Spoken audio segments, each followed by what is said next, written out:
Fala meus amigos, estamos começando aqui mais um vídeo do canal e no vídeo de hoje a gente vai falar sobre essa expressão que eu trouxe para vocês aí no título, né? Que é o movimento dos sem política, né? Então tem o movimento dos sem terra, o movimento dos sem teto, né? E tem o movimento dos sem política. Vamos ver se na verdade isso existe ou não, né? E já para explicar de cara aqui, essa ideia nasceu de uma frase que um cara escreveu no Facebook, né, como resposta a um diálogo lá que eu estava tendo com ele. Não vou dizer o nome aqui, né, para poder, enfim, porque não é a questão, o importante é a frase, né? Ele disse a seguinte frase: o Lula, para mim, é um político como outro qualquer. Né? O Lula, para mim, é um político como outro qualquer. E essa frase é uma frase que a gente tem que pensar em cima dela, né? E esse é o objetivo nesse vídeo, e eu trouxe, enfim, eu jogo essa provocação inicial aí com essa expressão, o movimento dos sem política, para poder tentar refletir essa expressão que ele usou, tá? Então vamos começar, antes da gente chegar nessa expressão do título, né, que é o movimento dos sem política, vamos começar analisando a frase que ele falou. Ele diz: o Lula, para mim, é um político como outro qualquer. Né? Essa frase, existem pelo menos duas interpretações possíveis para ela. Né? Pode ter mais aí, com certeza, certamente tem mais, mas eu vejo pelo menos duas possibilidades aqui. A primeira é a seguinte: você diz, o Lula, para mim, é um político como outro qualquer, no sentido de dizer, qualquer político que esteja ali, eu vou cobrar, né? Eu vou exigir que ele faça um bom governo, vou exigir que ele cumpra lá com as promessas dele de campanha, que ele tenha um bom projeto, etc, etc, etc. Beleza. Esse, na verdade, é o papel de todo cidadão, né? É o papel nosso como cidadão, né? De cada um de nós como cidadão tem que cumprir esse exercício, né, enfim, republicano, ao mesmo tempo filosófico, de cobrar dos políticos, né, o cumprimento das suas promessas e uma série de outras coisas. Até aí, concordo perfeitamente. O problema é que existe uma outra questão envolvida com isso aqui, que isso inevitavelmente se baseia numa espécie de generalização, né? A frase é bem clara, né? O Lula, para mim, é um político como outro qualquer. Então, existe um efeito e, ao mesmo tempo, um elemento que está conectado com essa expressão, que é a ideia de que a pessoa que está ponderando esse tipo de postura geralmente não analisou os projetos antes, na época da campanha, na época do processo eleitoral. Porque você dizer que o Lula é um político como outro qualquer, né, você está inevitavelmente ignorando as diferenças radicais que existem de projeto, especialmente, de pessoa também, né, claro, né, são pessoas diferentes, mas especialmente de projeto, no que diz respeito ao processo eleitoral, no que diz respeito ao processo que vai colocar aquela pessoa no cargo do executivo para poder gerir o país, para poder, enfim, movimentar a economia do país, né, os setores estatais da cultura, enfim, né, infraestrutura, saúde, educação, etc. Né? Então, se existem diferenças de projeto entre os políticos, é porque o político X não é um político como outro qualquer, né? Essa é uma questão importante da gente ponderar. Isso aí já cria um problema para essa expressão, né? De qualquer forma, essa expressão ela denota um aspecto da nossa época, né? Nós estamos vivendo uma época muito generalista em relação à política, especialmente em relação à política de Estado, né? Muita gente, enfim, pessimista em relação à política. Não, todo político é igual, a gente já fez vídeo aqui sobre isso no canal, né? que na verdade é uma variação da mesma frase, né? Dizer que o Lula é um político como outro qualquer é mais ou menos a mesma coisa que dizer que todo político é igual, né? Claro que existe uma diferença sutil aí, porque essa frase foi dita num outro contexto, né? No contexto de dizer não, né? Enfim. Mas de qualquer maneira, ela também tem ali, carrega dentro de si esse generalismo que a gente tem visto muito com a política no imaginário das pessoas, né? Na verbalização que as pessoas fazem sobre a política no Brasil, no mundo de maneira geral, mas especialmente no Brasil, porque é o lugar aqui que eu estou analisando nesse momento, né? Então, a gente escuta isso, né? Já todo político é igual, né? Nenhum deles presta, né? E tudo isso faz parte de um contexto que é um contexto né, especialmente das últimas 2 décadas, né? Que a gente tem visto em vários setores da sociedade, especialmente na grande mídia, né?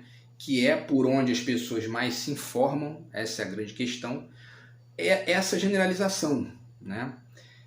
Salvo quando a grande mídia escolhe algum candidato, né? Como foi o caso do Fernando Henrique, por exemplo, que era o queridinho da grande mídia e tal. Mas tirando isso, geralmente os candidatos são postos numa espécie de horizontalidade ali, como se fosse tudo igual. E mais, a cobertura que é feita, né? Porque o jornalista profissional da grande mídia especialmente, geralmente ele se coloca como uma espécie de aquela pessoa que está ali vigiando o poder político, né? E aí automaticamente você tem, geralmente na cobertura, o que aparece mais são os erros, são os problemas, né? Então fulano de tal, político tal, lá na cidade tal, cometeu um erro lá, um equívoco, um caso de corrupção, um caso de, enfim, né, quebrou lá uma escola, caiu e tal, o político tem que ir lá, então o jornalista está ali para poder cobrir. E tudo bem, faz parte, né, desse processo de cobertura, de trabalho do jornalismo fazer isso, né? O problema é que existe um efeito desse tipo de frequência que é meio que involuntário, né? Não se percebe muito que ele acontece. E que efeito é esse? As pessoas de tanto ver erro de político todo dia, erro, elas começam a ignorar os acertos e começam a ignorar também as diferenças, né?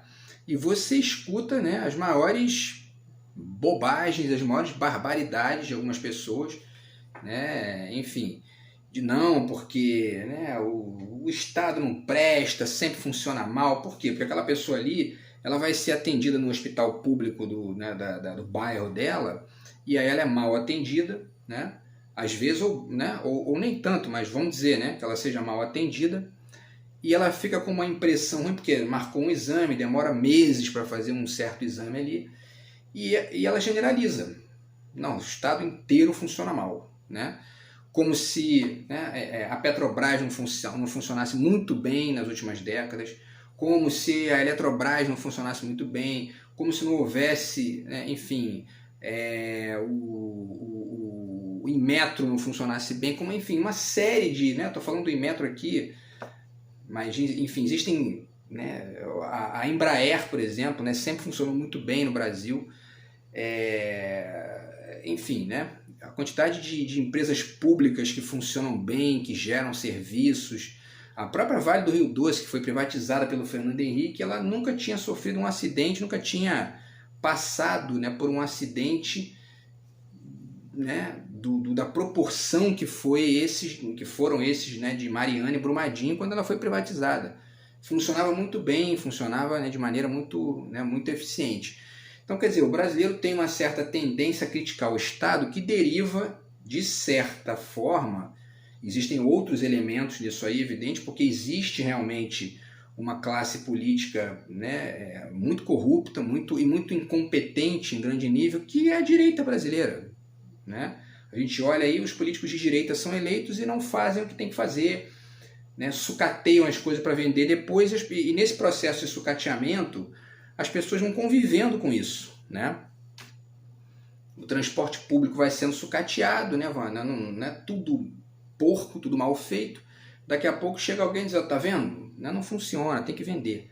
E as pessoas estão ali, ó, com, né, anos ali convivendo com aquela coisa, né, mal feita, com aquele trabalho mal feito, e acabam até aprovando isso, né? Mesmo que isso faça com que elas paguem mais caro, né? Porque geralmente esse é o processo, né? Eles vendem as empresas públicas e as empresas públicas ficam privatizadas, passam para mãos, né, de pessoa física, e aí entra o lucro na jogada, né? O cara bota o lucro dele e a coisa fica mais cara. Está sendo assim com tudo aqui, a água no Rio de Janeiro, a luz, enfim, né? Então, voltando, agora isso também é um retrato da época que a gente está vivendo, né? Meio que pós-globalização, né? Ali no, enfim, dentro da pós-início da globalização, né? E aí eu vou falar um pouco sobre isso também, né? Antes, vale citar aqui como fonte, sempre cito esse livro, As Origens do Pensamento Grego, do Jean-Pierre Vernant. Esse livro, né, um livro que foi importantíssimo na minha formação, porque ele desenha muito bem ali quando que nasce a filosofia e a política no pensamento grego, na Grécia Antiga, né? Quando que aparecem essas duas instâncias fundamentais para a história do Ocidente, né? A política e a filosofia, como deslocamentos da lógica do reino, né? Que é essa lógica vertical, o rei como um escolhido divino, como alguém intocável, né? Perfeito, sem, né? Sem possibilidade de contraponto, etc. E a filosofia e a política nascem, né, num certo vácuo que acontece ali, e vão se desenvolvendo, e a gente tem isso até hoje. Então esse livro é muito importante, porque a gente está falando dos sem política aqui, né? E vale citar esse livro para você poder fazer, né, a sua reflexão sobre como que nasce esse processo, tá? E aí, voltando, né, a gente está falando da globalização, né, e vamos pensar o seguinte, para a gente poder chegar, porque eu vou falar de mais duas coisas aqui nesse vídeo, quer dizer, o processo de globalização e algumas consequências que geram essa generalização aí, e ao mesmo tempo essa sensação de que a política não serve para nada, né? E ao mesmo tempo, depois a gente vai desenhar alguns pontos onde realmente não há política, né? Porque existem pontos na sociedade em que a política não comparece, isso é fato. A gente vai falar um pouco disso também no vídeo de hoje, mas antes vamos fazer aqui um certo desenho da globalização, né? Então, a globalização, tá? Ela vai gerando uma série de comportamentos e, ao mesmo tempo, de atmosferas sociais bem generalistas, né? Cosmopolitas, né? Meio que desenraizadas. A gente falou disso também nos últimos vídeos aqui sobre a questão do Brasil, né? Enfim, as pessoas vão entrando em contato com outras culturas e vão se percebendo múltiplas, se percebendo, né? Percebendo as possibilidades mais amplas disso aí, que é muito rico, isso é riquíssimo, né? Isso só enriquece a vida da gente, a gente aprender sobre a música da Romênia, né? Sobre a culinária do Paquistão, sobre, enfim, o vestuário da Austrália e uma série de outras coisas que acontecem no mundo.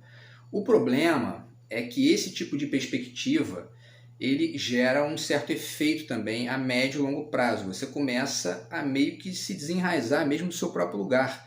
E você acaba ou, né,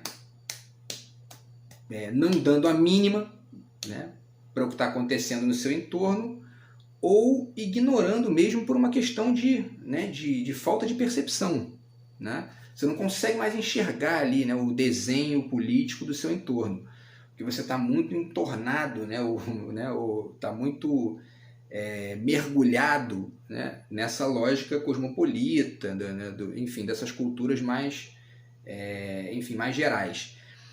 E vários autores desenham isso também, né? Interessante aqui a gente ponderar isso. O Zygmunt Bauman, né, desenha isso aqui no Modernidade Líquida. Ele vai dizer que esse estado líquido da modernidade é um efeito, né, disso aí. E esse desenraizamento ele é uma espécie de sinônimo para isso que ele está chamando de líquido aqui, né? Que é justamente isso que flui muito mais do que o sólido, que seria a coisa do território, né? Aquela coisa mais enraizada, que é a ideia de nação e de país das antigas, né? Vamos dizer assim. Então esse livro do Bauman é muito bom para desenhar isso aí. E trago mais 3 livros aqui, tá? Esse do Cioran, História e Utopia, que ele vai fazer a crítica do conceito de utopia, né? Livraço do Cioran, ele vai atacar as 2 questões aqui, União Soviética, Estados Unidos, enfim, né? Vai falar de uma série de coisas. E vou voltar ao Cioran, mas antes deixo também essa dica aqui desse livro de uma pesquisadora brasileira chamada Egina Moreira Bruzzi, chama-se Do Visível ao Tangível. É um livro de arquitetura, né? De teoria da arquitetura. E ela fala, né, em busca de um lugar pós-utópico. Essa questão é importante, né? Por quê? Porque esses autores vão dizendo para a gente que aquela ideia de utopia das antigas meio que acabou. Não faz mais sentido pensar em projetos de médio e longo prazo, né? E isso é um dos efeitos que acaba gerando essa ideia de que política não serve, de que né, tudo a mesma coisa, entendeu? Porque, né, então o importante é viver o presente, o momento, o futuro não interessa, né? A médio e longo prazo estaremos todos mortos, etc, etc. E aí, no fundo, você não reflete esses elementos importantes aí, que são os elementos de projetos de país, de projetos políticos, etc. E aí, quer dizer, né, essa ideia de utopia vai perdendo força, né? E a gente vai passando a viver numa lógica que muitos autores passam a chamar de pós-utópico, né? Esse também é um bom sinônimo para o que a gente está vivendo e para essa generalização que eu estou apontando aqui no vídeo, que é essa generalização do movimento dos sem política, né? Voltando ao Cioran, a gente apresenta um porém aí, né? Um porém, tá aqui, né? De novo o livrinho do Cioran, História e Utopia. O Cioran vai colocar aqui na página, tá? Vamos abrir aqui na página 90. Ele tem uma frase muito interessante aqui que diz o seguinte, olha só, sobre a utopia. Só agimos sob a fascinação do impossível. Isto significa que uma sociedade incapaz de gerar uma utopia e de consagrar-se a ela está ameaçada de esclerose e de ruína. Né? Então, ele fala de várias coisas aqui do Império Romano, uma série de coisas aqui. Então, quer dizer, uma sociedade incapaz de construir uma utopia acaba, né, ficando esclerosada, acaba falecendo. Né? Então, por mais pós-utópicos que nós sejamos, né, nesse mundo desenraizado, nesse mundo cosmopolita, nesse mundo poliglota e globalizado, e etc., internet, etc. e tal, nós continuamos a morar em certos lugares, continuamos a ser brasileiros, né, a morar no Brasil, ter aqui conexão com o nosso lugar e, mais importante que isso, sofrendo as consequências, né, positivas e negativas desse processo, né, desse estado de ser brasileiro. Então, quando você elege um político que tem um projeto X para o petróleo, o preço da gasolina aumenta. Quando você escolhe o político Y, com um projeto Y para a gasolina, para o petróleo, a gasolina diminui o preço.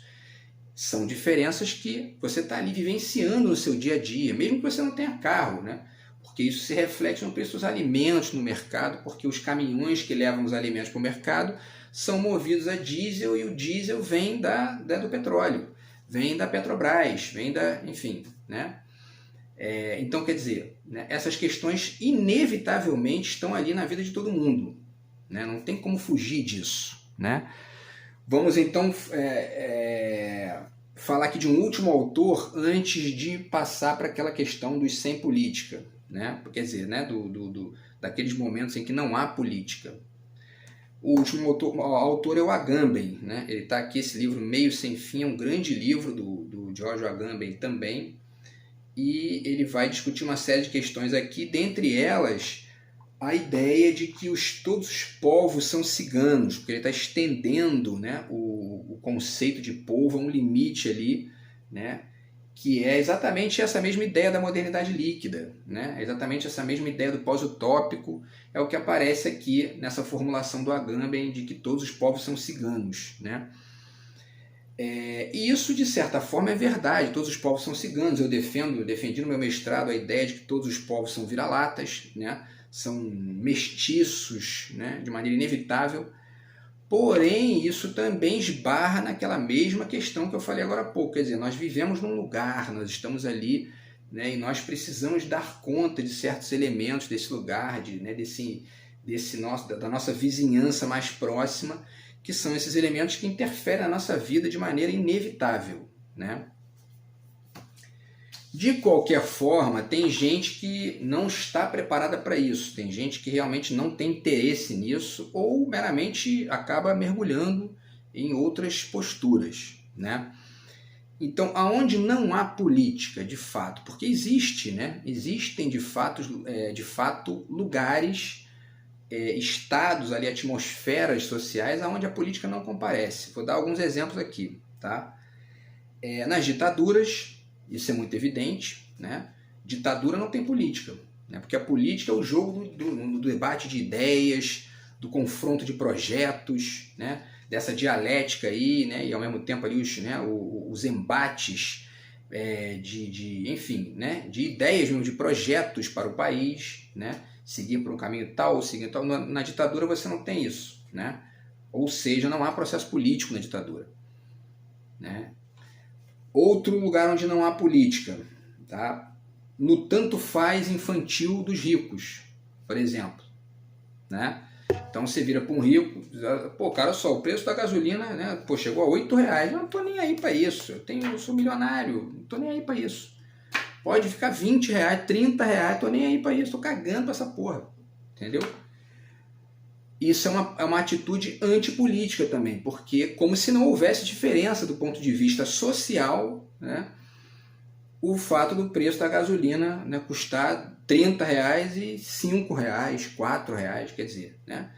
Por quê? Porque o cara tem dinheiro para pagar, né? Não, eu tenho dinheiro para pagar, então não me interessa, estou me lixando para isso. Isso é uma atitude antipolítica, né? É um momento ali em que a política não comparece, ela está ausente nessa postura, né? E tem um outro lugar também, tem mais dois lugares aqui, né? Tem um outro lugar em que a política não comparece, mas por uma via interessante, na verdade, né? Que é a arte, né? Ou certo lugar da arte, vamos, né, especificar aqui, aonde não se faz essas distinções. Eu vou dar dois exemplos aqui, né? Eu fiz um poema uma vez, que era um poema, e o poema surgiu assim, né? Foi surgindo naquele processo de inspiração, você está ali pensando na questão, de repente vem o texto, você vai daqui a pouco, pum, tá pronto. Quando eu vi o texto pronto, era um poema que estava narrando um incêndio, né? E aí depois de algum tempo, eu me pus a pensar aquilo, falei, né, caramba, eu estou narrando um incêndio aqui, né? E isso mostra que a arte, que essa manifestação, que é a arte, ela é meio que, né, ela extravasa essas instâncias políticas, né? Porque o incêndio é uma coisa que não é ponderável, né, numa lógica social. Você não pode, né, enfim, provocar um incêndio sem consequências, né? Mas na arte você pode, né? E o segundo exemplo por exemplo, o sujeito que faz um filme sobre um serial killer, por exemplo, né? Então ele não pode pensar assim, não, eu não posso criar esse personagem porque ele é um personagem antissocial por natureza. Não, ele não pode pensar isso, senão ele não faz o filme, né? A Patrícia Mello, uma vez, escritora brasileira, né, deu uma entrevista, perguntaram a ela sobre a questão do lugar de fala, e ela disse, não, eu não posso ficar vinculada a essa questão de lugar de fala, porque senão eu não crio meus personagens aqui, não posso criar um personagem negro, por exemplo, né? Ou enfim, inglês, por exemplo, porque, né, no caso, ela é brasileira, né? E aí se ela fosse se prender a isso, né? Então você fica radicalmente amplo, né? E aí vale tudo, né? Inclusive você inventar um personagem serial killer, você inventar um personagem, um bandido, um vilão, né? Como muitas vezes acontece no cinema, na literatura, no teatro, enfim, né? Já na lógica social isso já é problemático, isso já esbarra em uma série de questões políticas ali, tá? E aí, vamos finalizar com o quarto momento onde não há política também, né? Que é justamente na farsa Minion, na farsa Bolsominion, na farsa do Bolsonaro, né? Por que eu estou dizendo isso? Porque o Bolsonaro ele é uma espécie de materialização dessa lógica antipolítica numa perspectiva que é bem específica, que eu vou tentar desenhar aqui agora rapidamente. O Bolsonaro ele se dizia antissistema, né?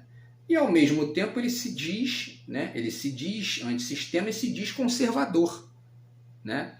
Ora, isso é o maior, né? Isso é cuspir escarrado uma estrutura antipolítica, né? Porque é como se ele estivesse subvertendo no limite extremo o conceito de revolução, né? Eu sou contra o sistema, ou seja, sou revolucionário, mas para instaurar uma lógica conservadora, né? Ora, né? Só engana quem quer, né? Porque isso não tem nada de revolucionário, absolutamente nada, né? Então ele é uma espécie de revolução ao contrário, né? Ele é contra o sistema e conservador, né? Como que pode isso? Né? Pensem bem nisso, né? Reflitam bem aí, porque é realmente difícil, né? Então tem isso, né? Esse cosmopolitismo também desenraizado ao extremo que comparece nessa, né? Enfim, isso também acaba levando você a uma lógica meio que antipolítica, porque você não percebe esses elementos do seu entorno, né? Então eu criei essa expressão do movimento dos sem política, né? Para poder ponderar aí essa frase do amigo lá do Facebook, né? Que diz justamente isso: o Lula é um político como outro qualquer. Se me perguntam isso, você acha que o Lula é um político como outro qualquer? Eu vou dizer evidentemente que não. Evidentemente que não, né? Basta você olhar, né, para todas as instâncias de atuação do político, né? Vamos voltar à questão do petróleo, né? Assim que o Temer roubou o governo da Dilma com o golpe, ele institui o PPI, que é o preço de paridade internacional, ou seja, ele modifica a política anterior, que era a política de subsídio, coloca o PPI, né? E o preço da gasolina começa a subir, subiu, até chegar a R$8. Com a política de subsídio antes, você tinha um preço que chegou a 3, as pessoas começaram a reclamar, de criticar a Dilma, xingar ela, R$3, que absurdo, né? Então, de 3 para 8, existe uma diferença grande aí, né? Ou seja, né, o Lula é um político como outro qualquer? Não. A Dilma não é igual ao Temer, né? A Dilma não era igual ao Bolsonaro, né? O Lula não é igual ao Bolsonaro. A gente pode ponderar aí certos elementos aí dessa questão, né? O Bolsonaro, em termos de economia, por exemplo, é muito parecido com o PSDB, é muito parecido com o Partido Novo, tanto é que o Partido Novo está aí, né? Defendendo, o tal de Zema defendendo o Bolsonaro, né? Porque existe, né, uma concordância de projeto econômico que é muito forte ali, né? Mas dizer que né, todo político é um político como outro qualquer, você está ignorando essas diferenças, né? E é muito importante fazer, aí eu vou finalizar o vídeo aqui com mais uma dica, tá? Que é esse livraço aqui do Zizek, né? A Visão em Paralaxe. É você fazer justamente esse processo de paralaxe, você fazer essa mudança de perspectiva, né? Para você sair dessa, né, enfim, dessa homologia generalista e entender que existem diferenças, né, entre os políticos e que isso é muito importante na hora de você escolher o voto. Beleza, pessoal? Então o vídeo de hoje foi mais ou menos isso, para poder falar dessa questão, né? Se todos os políticos são iguais ou não, se são como, né, um como o outro qualquer, né, ou não, e deixo essas reflexões aqui para vocês, beleza? Então a gente se vê no próximo vídeo do canal. Grande abraço, até a próxima e valeu!